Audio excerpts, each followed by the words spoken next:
Bonsoir à tous les amis, épris de liberté, de justice et de paix. Bonsoir à tous ceux qui luttent pour que la terre qui est avec les humains puisse vivre en paix. Bonsoir aussi à tous ceux qui sont en train de souffrir pour que les libertés collectives, de même que individuelles, soient respectées, quel que soit le parti qui est au pouvoir. J'ai déjà fait quelques vidéos pour essayer d'expliquer un peu les problèmes qui doivent être soulevés. Car ces problèmes, on les néglige aujourd'hui, mais avec le temps, vont devenir des problèmes qu'on ne pourra pas gérer et qui vont faire croire que tout va bien, alors que tout va mal. Seuls ceux qui ont une nécessité intellectuelle pensent que tout va bien en Côte d'Ivoire. Je ne sais pas si c'est parce qu'ils ont peur de perdre leur poste de ministre qu'ils préfèrent mentir sur les chaînes de radio et télévision du monde entier, ou c'est parce qu'ils n'ont même pas peur d'eux-mêmes et de leur propre conscience. Depuis 2010, la Côte d'Ivoire a commencé à rythmer les élections presque chaque 2 ans. 2010, 2011, 2013, 2015, 2016. Presque chaque année, il y a des élections générales en Côte d'Ivoire. Ce qui fait que la population est très souvent sollicitée pour des élections, alors que la même population ne voit pas le bout du tunnel. On va donc tous être d'accord et unanimes sur la question que il est patent de constater que le taux de participation régresse avec le temps, alors que la population électorale s'accroît avec le temps.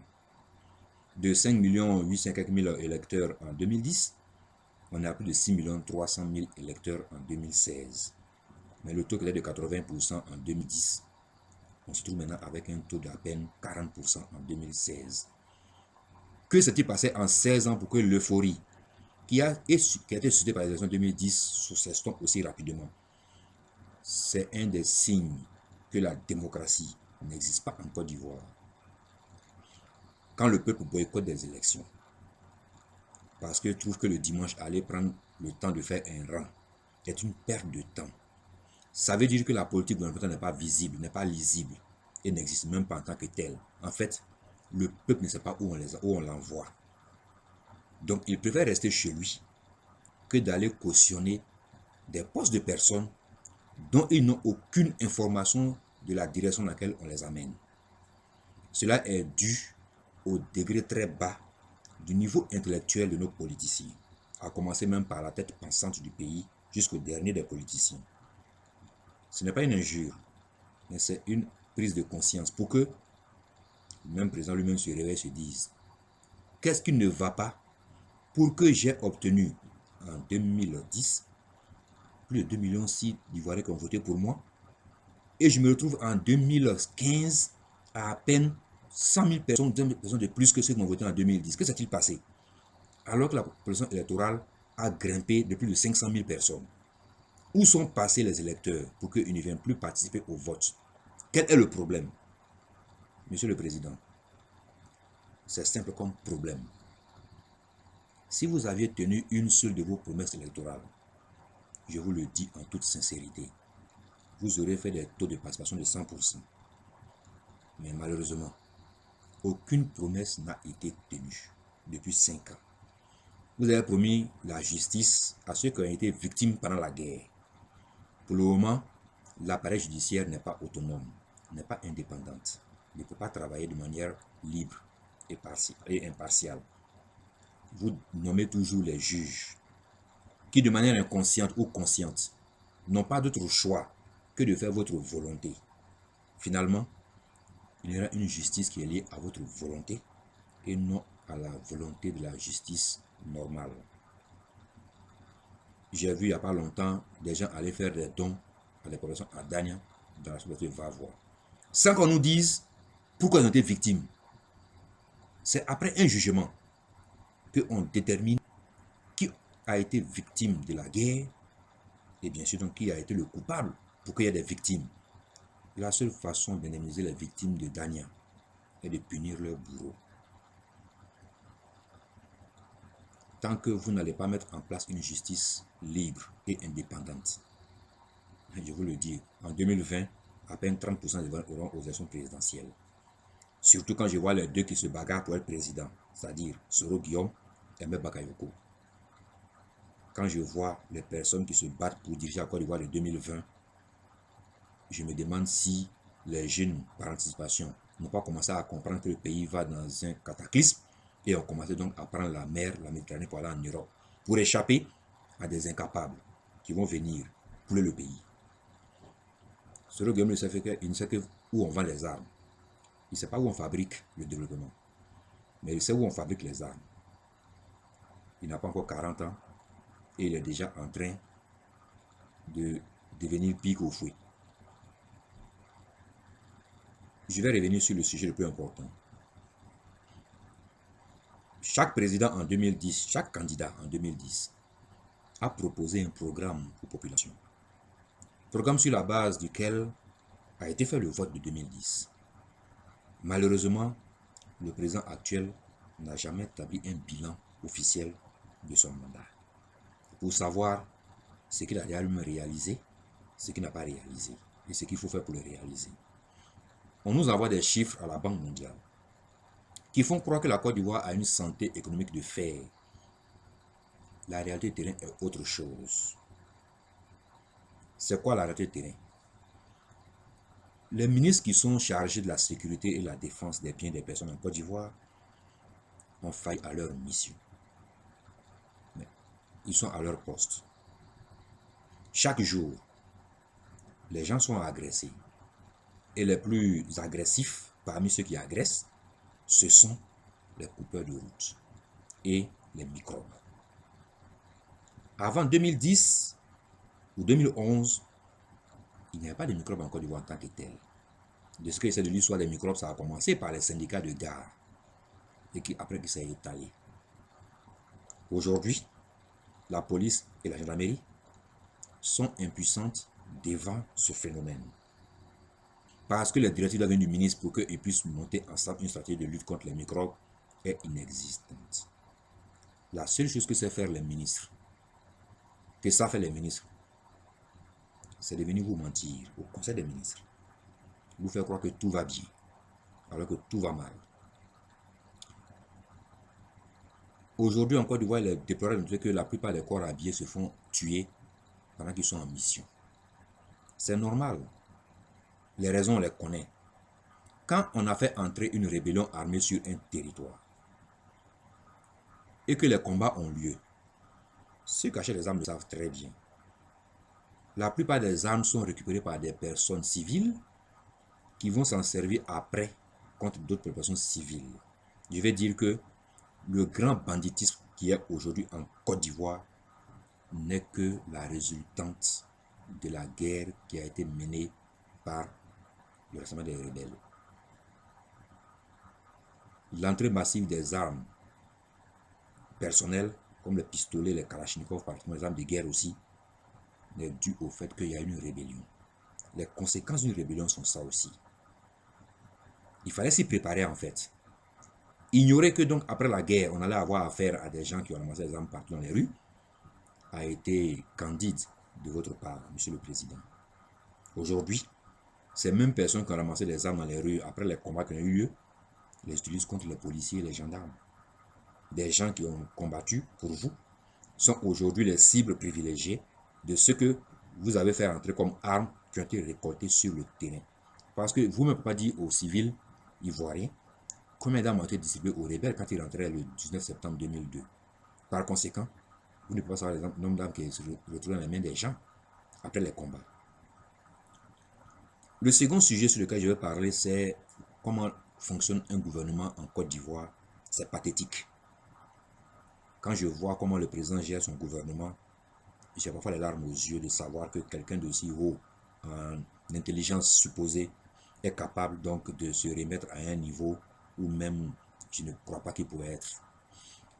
Quand on devient président d'une république de Côte d'Ivoire, comme la Côte d'Ivoire, n'importe quel pays du monde entier, et qu'on forme un gouvernement sur la base d'un programme à exécuter, je crois, en toute honnêteté, le seul grand motif qui peut provoquer le départ d'un gouvernement est son incompétence par rapport à ce qu'on demande de réaliser dans le programme qu'on veut réaliser. Quelques semaines avant les élections législatives de Côte d'Ivoire 2016, 2 ministres ont été débarqués de leur poste.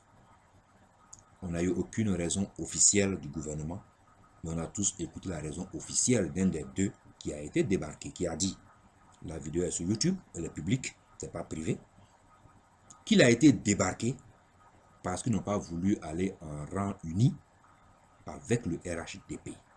Ma question au président est, êtes-vous le président de la République de Côte d'Ivoire ou êtes-vous le président de la République des rebelles? Donc, je vais dire, président du RDR, c'est-à-dire personnellement des rebelles. Parce que seul un président qui se croit à un poste de chef de parti débarque des membres du comité de son parti pour n'avoir pas suivi un modèle qu'il a donné au parti. Si vous débarquez des ministres compétents dans un gouvernement, sous le prétexte qu'ils n'ont pas suivi vos ordres dans votre parti politique, dites-nous, monsieur le président, savez-vous réellement ce qu'on appelle un président de la République? Avez-vous la définition d'un président de la République? Le président de la République est un président pour tous les Ivoiriens, qui ne prend à ses côtés que des gens compétents, qu'il peut débarquer à cause d'incompétence, mais pas à cause d'humeur politique.